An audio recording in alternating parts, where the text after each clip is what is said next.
Hi, Todd Kalman, Senior Vice President of Sales for Marketron, and I'm joined today by Greg Pretko, Chief Operating Officer of Southern Stone. Hey, Greg. Todd, always a pleasure. It's good to see you. It's good. It's been officially, since 2019? I think so. It was like a time machine we live in now where everybody got like 3 years older. Some people got... but we look younger. That's a good thing. I think so too, but that just might be because, everybody else got a little older. Right. So we're here at the NAB, and what are some of the things that you're seeing out here? Tell me some of the trends that you're seeing. I think it's an extension of what happened in 2019, where everything got digital focused. If anything, this year, it was better planned in terms of how does that integrate with what we've done forever, whether it was TV or radio. And you do get the feeling that, whether it was our compatriots at NAB or IAB, they said, well, why don't we actually have conversations of how do we really transition instead of talking about it or putting out digital only elements. And so I am seeing that. And from the few sessions I attended, and I know the sessions that my team attended, it really was focused on how do we get better and what's working in terms of both the digital and terrestrial landscape. So there's a lot of companies out there that have been doing digital for years and years. There's some that just began doing it at the onset of the pandemic, and there's some that are just starting today. But Southern Stone is one of the companies that's been doing it for quite some time. Let me ask you, how did you bring linear and digital together? How did you train the staff, or how did you bring this to life? Well, most companies, specifically on the broadcast side, they don't naturally just show up and say, hey, we're going to do digital. It just doesn't happen organically, or at least in the way that maybe some of your corporate management's like, hey, we're going to go do digital today. Sounds great.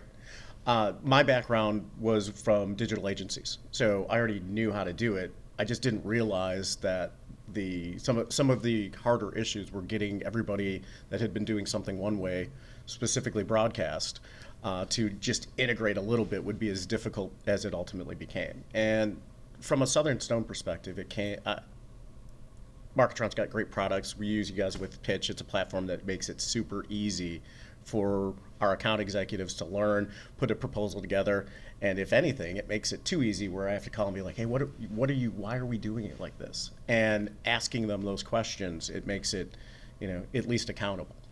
So to answer your original question, it is getting buy-in from somebody on the corporate side that says, listen, not only are we going to do this, I'm going to ask if it's working. And auditing some of those proposals and saying, what are we getting out of this?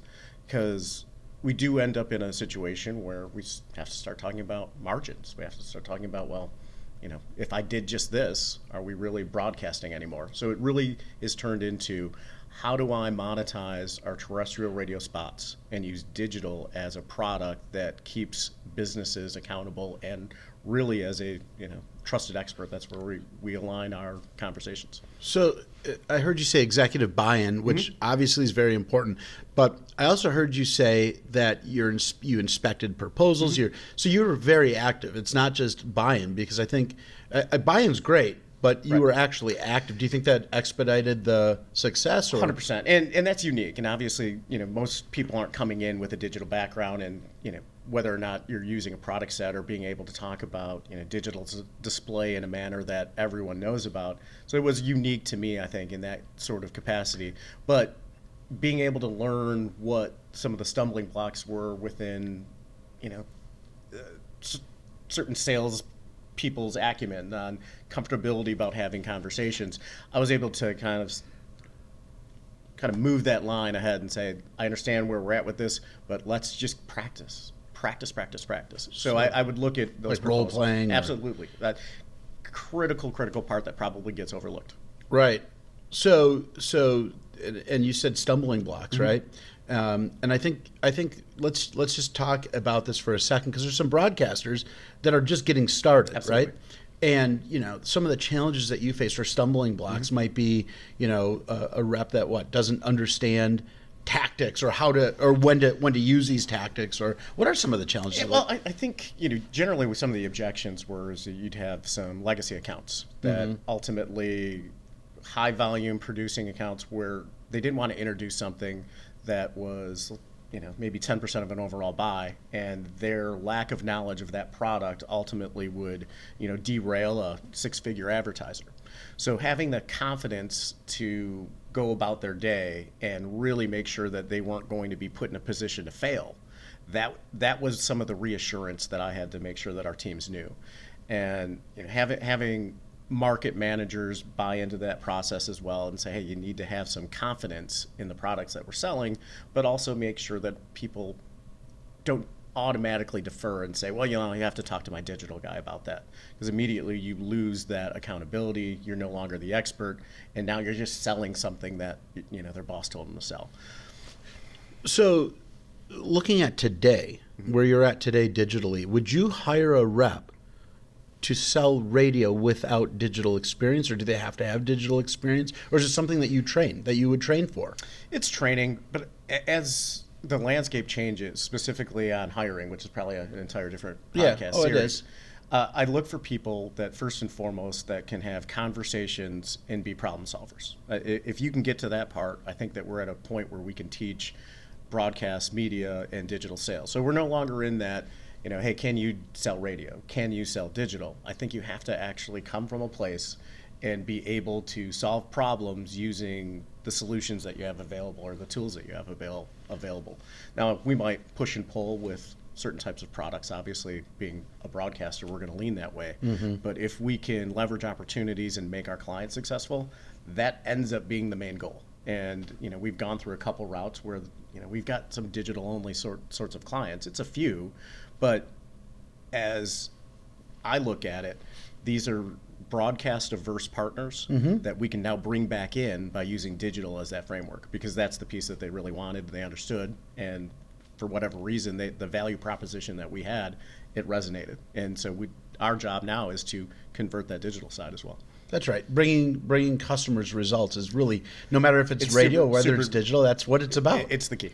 That's the key. So looking back and just kind of giving some advice to some of these groups that maybe at the beginning of their digital journey, okay, do you have any advice for these groups that you could offer? Maybe it's using multi-channel platforms. Maybe it's hiring digital sales managers or somebody with digital acumen. Or what kind of advice would you give to these groups? Well, if we're talking about groups that have historically decentralized markets, so if you're a group that lets your markets kind of determine what sort of products that they're going to sell, I think the number one advice I have is be centralized and consistent across all markets.